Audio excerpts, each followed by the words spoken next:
ہو series میں احمد شاہ ابدالی کی biography میں پہلے ایپیسوڈ میں ہم نے آپ کو بتایا کہ کیسے احمد شاہ کو قندھار کی جیل سے رہائی ملی اور ایران کے بادشاہ نادر شاہ نے کیوں اسے اپنا گورنر بنایا۔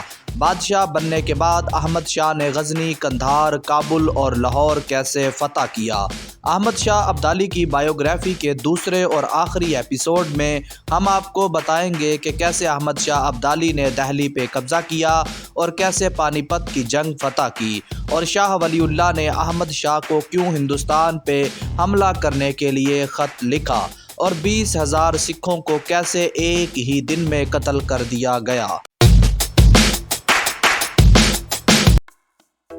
جنگ میں میر منو کے بہت سارے سپاہی مارے گئے اور وہ میدان جنگ سے بھاگ کر 10,000 سپاہیوں کے ساتھ لاہور قلعے میں بند ہو گیا۔ احمد شاہ نے میر منو کو پیغام بھیجا کہ وہ صلح کرنے کے لیے تیار ہے اگر تم خراج کی رقم ادا کرو اور مجھ سے ملنے آؤ۔ میر منو قلعے سے باہر نکلا اور احمد شاہ سے ملنے چلا گیا۔ احمد شاہ نے میر منو سے پوچھا کہ اگر میں جنگ ہار جاتا تو تم میرے ساتھ کیسا سلوک کرتے؟ میر منو نے جواب دیا، میں تمہارا سر کاٹ کے شہنشاہ دہلی کے پاس بھیج دیتا۔ احمد شاہ نے پھر اس سے کہا کہ تم میرے قبضے میں ہو، بتاؤ میں تمہارے ساتھ کیسا سلوک کروں؟ میر منو نے کہا کہ اگر تم تاجر ہو تو فدیہ کی رقم لے لو، اور اگر تم رحم دل ہو تو مجھے معاف کر دو۔ احمد شاہ کو میر منو کی بے باکی اور سادگی بہت پسند آئی۔ اس نے میر منو کو بیٹا کہہ کے گلے لگایا اور ایک شاہی خلت، اپنی دستار، اپنا خنجر، تلوار اور فرزند خان بہادر کا لقب دیا۔ میر منو احمد شاہ کے سلوک سے اتنا متاثر ہوا کہ وہ ساری زندگی اس کا وفادار رہا۔ پنجاب کے بعد احمد شاہ نے 22 اپریل 1752 کو کشمیر بھی فتح کر کے اپنی سلطنت میں شامل کر لیا۔ میر منو کو احمد شاہ نے صوبیدار مقرر کر دیا تھا۔ 1753 میں میر منو شکار کے لیے نکلا تو اس کو سکھوں نے گھیر لیا۔ میر منو کا گھوڑا بدک گیا اور اس کی گھوڑے سے گر کے موت ہو گئی۔ اس کے بعد پنجاب میں سکھوں نے اپنی طاقت کو بڑھانا شروع کر دیا اور ادھر مغل بادشاہ عالمگیر ثانی اور احمد شاہ ابدالی کے گورنروں کے درمیان سیاسی کشیدگی بڑھتی چلی گئی۔ پنجاب کا سیاسی منظر پل پل میں بدل رہا تھا۔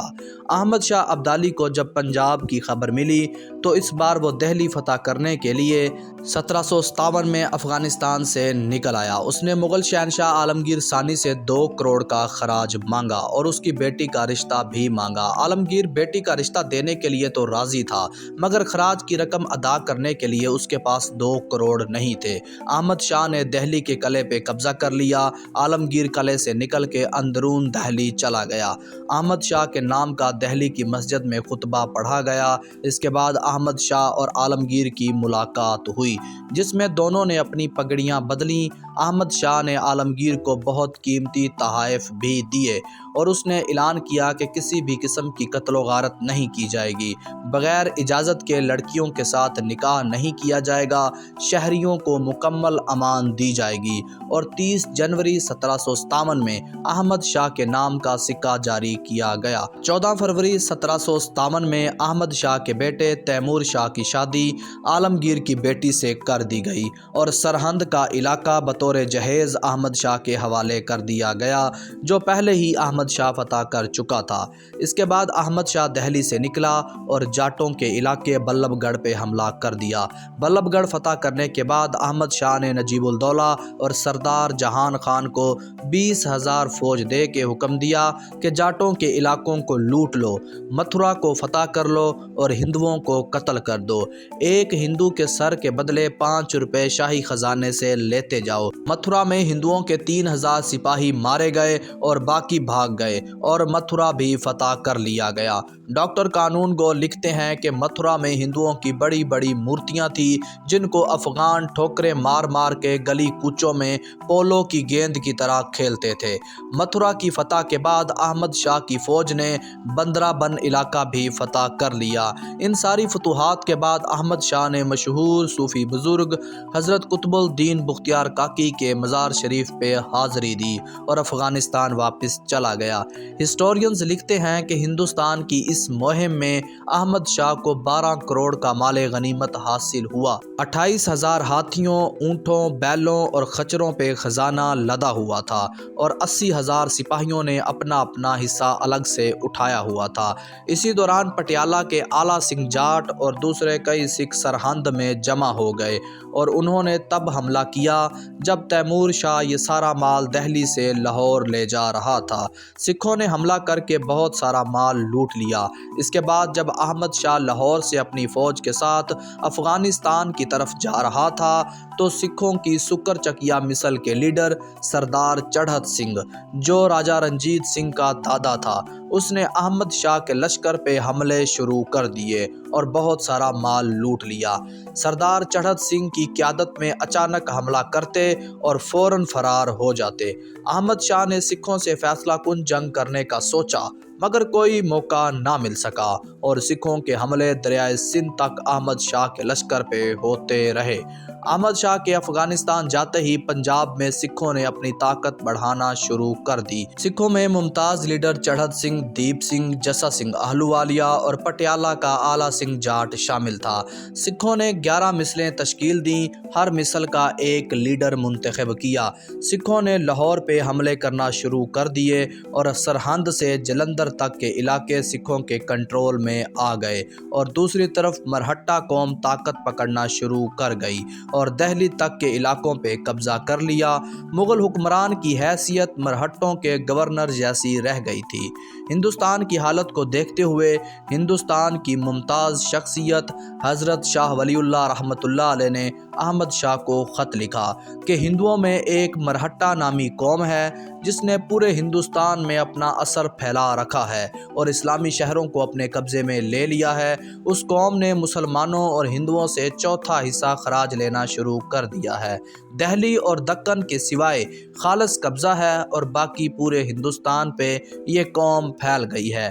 اس قوم کو شکست دینا آسان ہے اگر غازیان اسلام ہمت کریں۔ 1759 کو جب یہ خط احمد شاہ ابدالی کو ملا تو وہ پھر ہندوستان پہ حملے کے لیے نکل آیا۔ اس بار اس نے پہلی جنگ لاہور میں سکھوں سے لڑی اور لاہور فتح کر لیا۔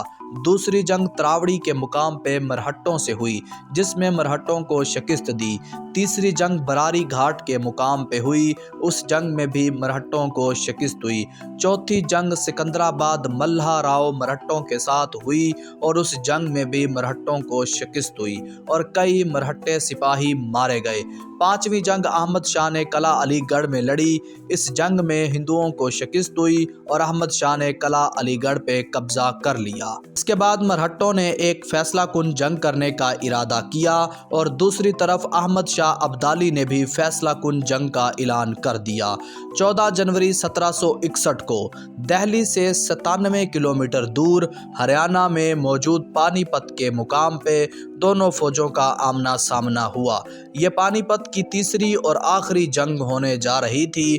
دونوں فوجوں کی تعداد میں ہسٹورینز میں بہت زیادہ اختلاف ہے مگر دونوں طرف بہت زیادہ سپاہی تھے اور اس دور کے مطابق دونوں میں طاقت کا برابر توازن تھا۔ مرہٹہ فوج کی قیادت سدا شیو راؤ بھاؤ کر رہا تھا جبکہ افغان فوج کی قیادت احمد شاہ ابدالی کر رہا تھا۔ یہ جنگ 18ویں صدی میں سے سب سے بڑی جنگ مانی جاتی ہے اور ایک ہی دن میں اموات کے اعتبار سے بھی یہ سب سے بڑی جنگ ہے۔ جنگ شروع ہوئی تو دونوں جانب سے فوجوں نے خوب بہادری دکھائی، دشمنوں کو تلواروں کی باڑوں پہ رکھ لیا اور ایک دوسرے پہ کیٹاپلٹ سے گولے برسائے گئے۔ ہاتھیوں اور گھوڑوں پہ سوار سپاہیوں نے تیروں اور تلواروں سے سر دھڑ کے فیصلے کرنا شروع کر دیے۔ مرہٹہ سپہ سالار سدا شیو راؤ بھاؤ لڑتا لڑتا مارا گیا اور اس کا بھتیجا وشواس راؤ بھی مارا گیا۔ افغان فوج نے تیروں کی برسات کر دی جس سے مرہٹوں کے 300 ہاتھی بدک گئے اور اپنی ہی فوج کو کچل دیا اور مرہٹے یہ جنگ ہار گئے۔ افغانی فوج نے مرہٹوں کے 40,000 فوجیوں کو جنگ کے بعد قتل کر دیا۔